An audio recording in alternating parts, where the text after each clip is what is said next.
বিসমিল্লাহির রাহমানির রাহিম।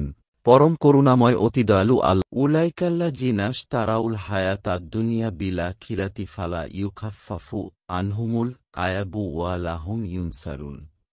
ওরাই আখিরাতের বিনিময়ে পার্থিব ক্রয় করে, সুতরাং তাদের শাস্তি হালকা হবে না এবং তারা কোনো সাহায্যপ্রাপ্ত হবে না।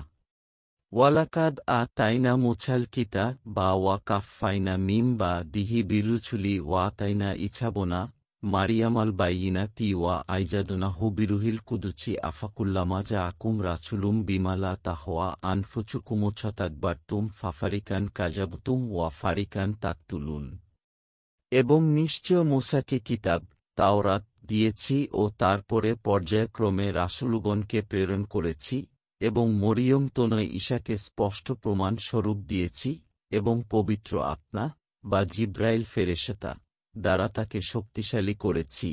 তবে কি কখনই কোনো রাসূল এমন কিছু এনেছে যা তোমাদের মনপুত হয়নি? তখনই তোমরা অহংকার করেছ আর কতককে অস্বীকার করেছ এবং কতককে হত্যা করেছ।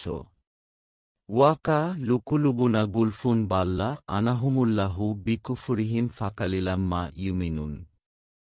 তার বলেছিল, আমাদের হৃদয় আচ্ছাদিত, হ্যাঁ কুফুরি হেতু আল্লাহ তাদের লানত করেছেন, ফলে তাদের নগণ্যই বিশ্বাসী।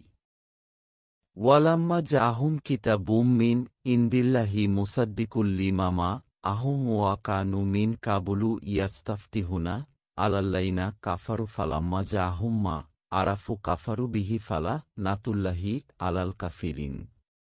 তাদের নিকট যা আল্লাহর নিকট তার থেকে সমর্থক কিতাব এল, যদিও পূর্বে কাফেরদের বিরুদ্ধে তারা সাহায্যে বিজয় চাইত, তবুও তারা যা জানত তা তাদের কাছে এল, তখন তারা প্রত্যাখ্যান করল কাফেরদের প্রতি আল্লাহর লানত।